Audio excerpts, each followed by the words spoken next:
de traducción al cruzamiento, este parásito que produce en la enfermedad de Chagas. Bien, pertenece al grupo de deportistas de la clase Hydroplasteae y la familia tipo Nosocanidae. Así que ¿por qué se caracteriza este parásito por presentar un solo organelo y una sola mitocondria? Ahora, ¿cuál es la morfología? ¿Con qué tipo de morfología podemos encontrar? Tres morfologías podemos llegar a ella. La una sería la forma de amatigote, que es forma redondeada y que no presenta flagelo.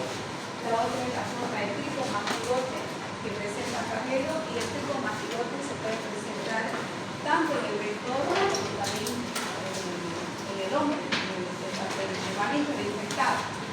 En el hombre vamos a encontrar como tricomatigote sanguíneo y en el vector del mamífero lo vamos a encontrar como tricomatigote metacíclico. Y la morfología se llama el epimatigote, que ese se encuentra sobre todo en el vector, que en este caso debe ser la michuca. ¿Cuáles son los vectores? Todo lo que es género que nosotros llamamos la michuca, que tenemos la miliata, que son los géneros Liatoma, la infesta, el legismo, que es el Pathrochilus, tenemos el Liatoma brasilense y el Prolix, el Dominus. Todos estos vectores dependen de la zona geográfica, ¿no? De dónde es. Pero generalmente no son los géneros que están comprometidos con lo que son los. Y después distintos los mamíferos, porque los mamíferos estamos hablando de lo que es perro, gato, el hombre, lobo, caballo, todo lo que es mamífero. Esto vendría a ser lo distintivo. Ciclo evolutivo, dos ciclos evolutivos. El primero, bueno, que se produce en el vector y el otro que se produce en el hueso. ¿Verdad? Si vemos qué es lo que pasa en el hueso. Este organismo tiene tres vías de entrada en el hombre. Puede ser por la picadura del vector, puede ser por una transfusión de sangre también, o por vía vertical a través de la placenta de la banana. ¿Ya? Bien, cualquiera sea la forma de que el vector llegue el parásito llegue al hombre, vamos a ver lo siguiente. Habíamos indicado que en la forma del tricomatigote metacíclico se encuentra en la olla de metal del vector de la lechuga. Cuando la lechuga está infectada. ¿Qué sucede cuando la lechuga viene a succionar la sangre del hombre? El hombre vive, no tiene la enfermedad, se chupa la sangre y se llena de sangre, y al llenarse defeca, hace popó y hace en la piel, en el lugar donde está succionando. Al hacer esto, elimina sustancias líticas que producen destrucción de la piel. Entonces, en la materia fecal, como dijimos, en la parte rectal está el tricomatigote metacíclico. Entonces, ¿quién va a entrar ahí? Entra el parásito. De esa manera ingresa al hombre. Bien, una vez que ha ingresado este tricomatigote metacíclico, ¿dónde se va a ir? Se va a ir al macrófago, al tejido del hombre. Entonces, tras que el parásito toca tejido, lo primero que hace es eliminar su flagelo. Como que se cortara el flagelo y se transforma en la forma de amatigote. El amatigote es la forma de multiplicación en el mamífero, en el hombre. Entonces ahí el parásito empieza a multiplicarse por división binaria. ¿Qué sucede en esto? Empieza a haber más parásitos en el tejido. Por lo tanto, el mecanismo que interactúa con el tejido es que lo destruye. Y por eso es que se encuentra la víscera, el agrandamiento del órgano a donde se sitúa el parásito. Bien, una vez que este parásito se ha multiplicado, ¿ya?, dentro de lo que es el tejido, ¿qué es lo que hace el parásito? Se multiplica, se divide y sale a la circulación. Cuando el parásito sale a la circulación, se transforma, necesita un flagelo para transforma en el tricomastigote sanguíneo. Entonces, ese tricomastigote sanguíneo es el que va a estar dando vuelta por la sangre. Digamos, por ejemplo, si yo quiero diagnosticarlo en el hombre infectado, hay muchas formas. Por ejemplo, nosotros en el hospital, en los recién nacidos, le sacamos sangre con un hematocrito, con el crito que se hace hematocrito, que saca esta noche el 10 al bebé, o si no, es vía sanguínea seca, y eso se sella con parafín y se lleva a centrifugar.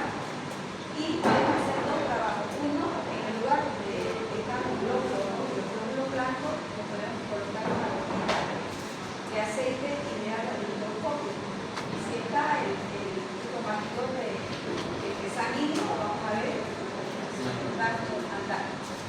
Otra forma que lo podemos hacer es con perro, vaciar esa parte de los glóbulos blancos, al porta y mediante el cubre, también podemos ver. Entonces, ese es un método directo de identificación. ¿Por qué es un método directo? Porque lo estamos viendo a embarazo. Entonces, eso es lo interesante, digamos, de poder entender el ciclo evolutivo de este parásito. Bien, esto es lo que sucede en el hombre. Ahora, ¿qué pasa cuando el vector, o sea, en este caso puede haber una bichuca virgen, por ejemplo, y venir a chuparse la sangre del paciente que está ya infectado con tricomastigote sanguíneo? Chupa. ¿Qué es lo que chupa? Se chupa al tricomastigote sanguíneo. Entonces, este entra al hueso. Ya en el estómago de este caso de la bichuca, se transforma en epimastigote. Luego hace su maduración y termina transformándose en tricomastigote de casito. Y ese es el que se va a la polla rectal del vector, listo para inyectarse a otro huésped que sea el huésped el parásito. ¿Se entiende? Ese sería el ciclo evolutivo. Bien. Veamos entonces, como habíamos dicho, la vía de infección. Había indicado que el mayor porcentaje de la vía de infección son por el vector, se habla de 70 a un 80%.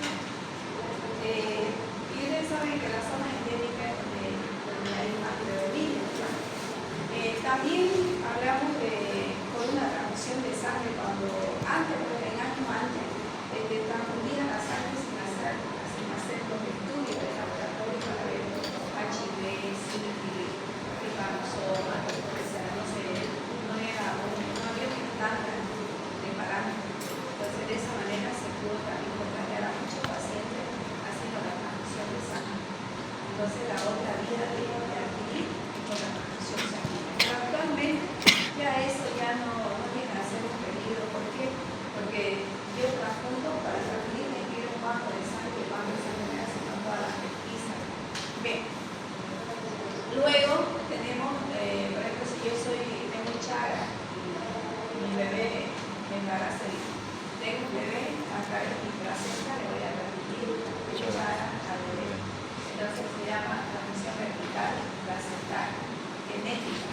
Y muchos pacientes, digamos, años, estoy hablando de años antes, si la mamá era chaga, ni se enteraba, ni el marido ni se enteraba, porque no había estudios, no había laboratorio, no había microscopio. Entonces las madres chagásimas tuvieron dos hijos y son chagas. La gente, mayormente la gente de años antes, la mayoría de chagas, acá en la población. Santa Cruz ahora, ¿dónde está el foco chagásico? El mayor en el valle. Allá es donde tenemos más chagas. Bien, acá ahí sería entonces lo que es el cuarto a la transmisión. Ahora veamos la patología. Tenemos tres formas clínicas en la patología. Hablamos de una fase aguda, hablamos de una fase latente o indeterminada y hablamos de una fase crónica. ¿Cuándo hablamos nosotros de la fase aguda?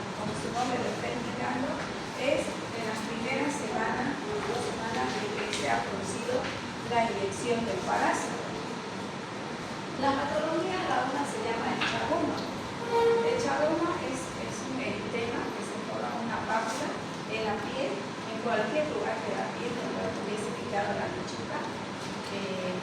Este chagoma se produce por la picadura del vector de la lechuga. Entonces, el chagoma es un sistema inflamado, febril y que puede pasar desapercibido, porque a veces, a veces uno hace un chagoma le da un mosquito, también le pegaba un mosquito, se inflama la picadura de cualquier insecto.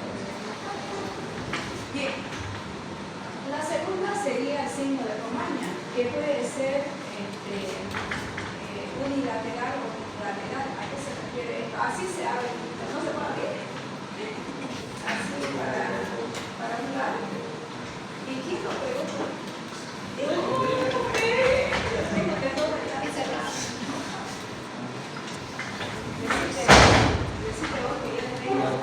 Y ya le siempre reparte el aire. Cualquiera con decirle que vaya abajo al directo.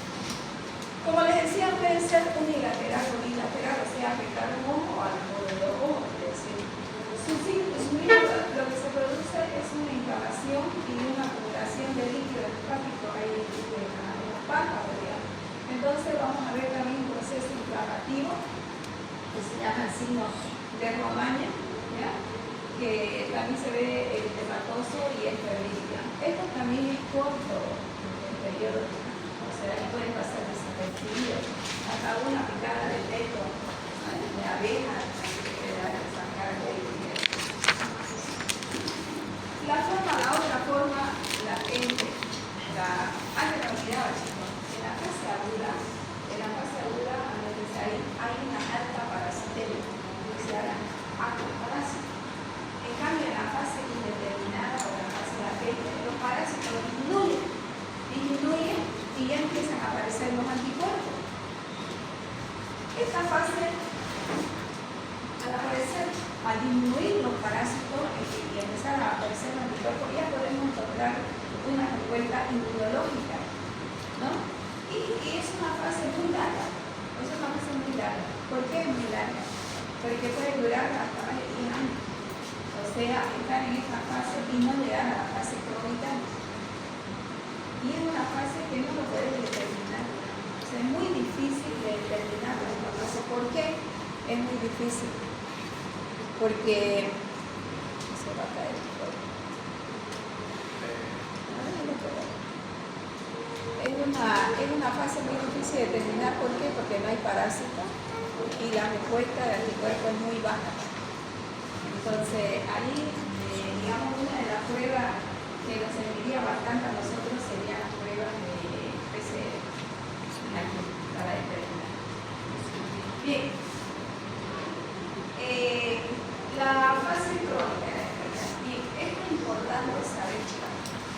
En la fase crónica de la enfermedad, que la mayoría de las personas llega a la fase crónica, el 80% o un 70% de los pacientes son asintomáticos.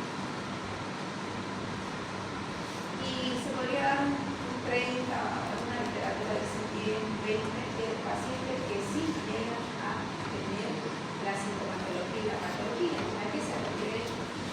A que el parásito se localiza.